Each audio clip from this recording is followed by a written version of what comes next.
That night, the rain outside wouldn't stop. The clock struck midnight, and little Lila sat beside her mother, Grace, waiting for her to wake up. But Grace didn't move. Her hands were cold. Her face was pale. Tears filled the little girl's eyes as she shook her mother's shoulder again and again. "Mommy, please wake up." When nothing worked, she grabbed the old phone lying on the table. She didn't really know the number to call. She just pressed the one her mother used to dial for deliveries, thinking maybe someone could help. The phone rang once, twice. Then a deep voice answered. "Ethan, hello? Who's this?" "Lila, crying. Please help my mommy." She fell down. "She won't wake up." The man on the other side froze.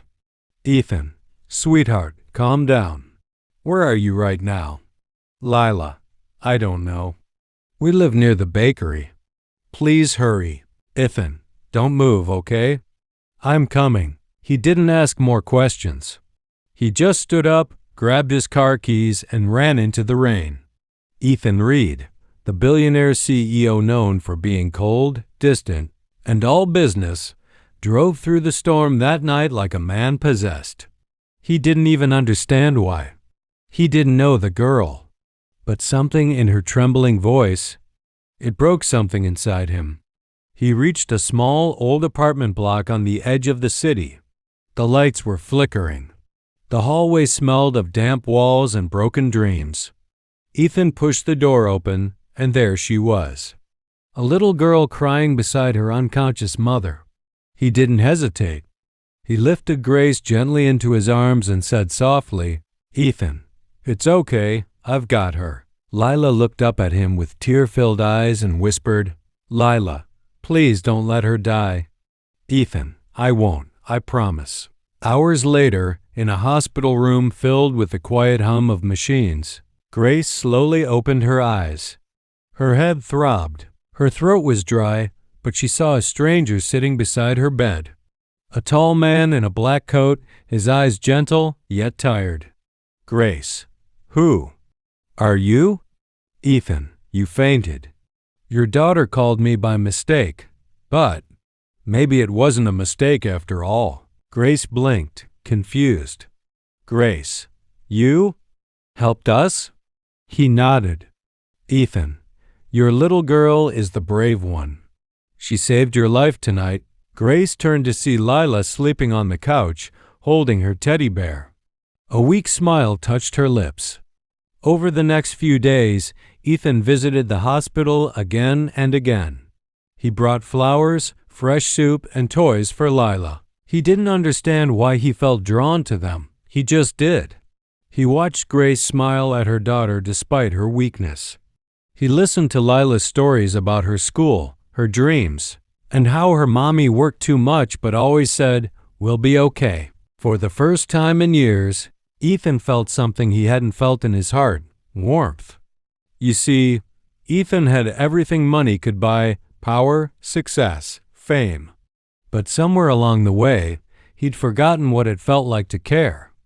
That night, a wrong number reminded him of it. When Grace was finally discharged, Ethan offered her a ride home. At first, she refused, proud but humble. "Grace, you've already done too much." "Ethan, I haven't done enough." He smiled kindly and helped her into the car. Weeks passed. Ethan kept in touch, sometimes bringing groceries, sometimes just checking in.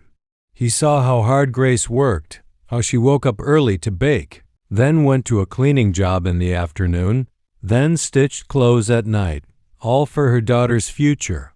He admired her strength. One morning, Ethan showed up with an envelope.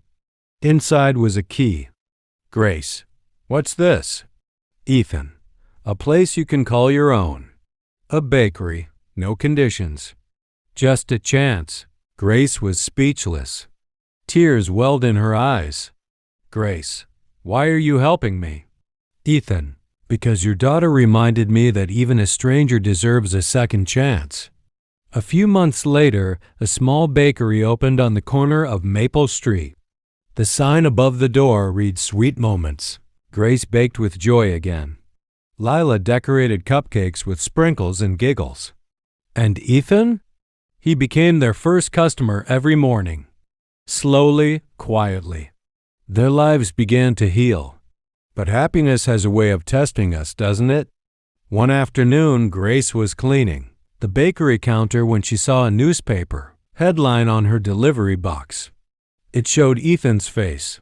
Ethan Reed, CEO of Reed Enterprises. Her heart froze.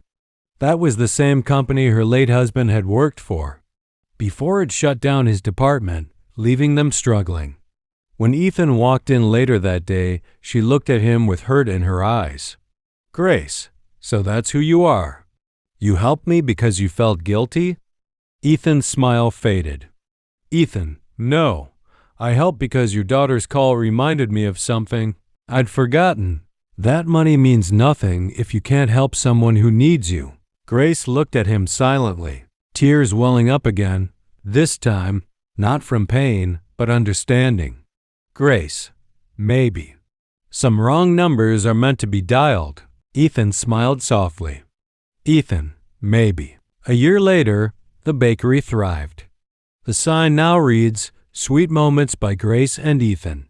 Lila stood between them, holding both their hands as the evening sun filled the shop with golden light.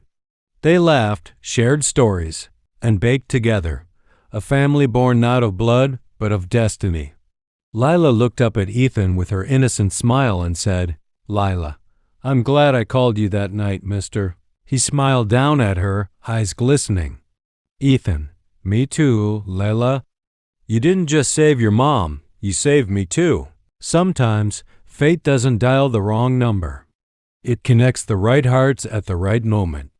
Because one call, one act of kindness, can change more than one life forever.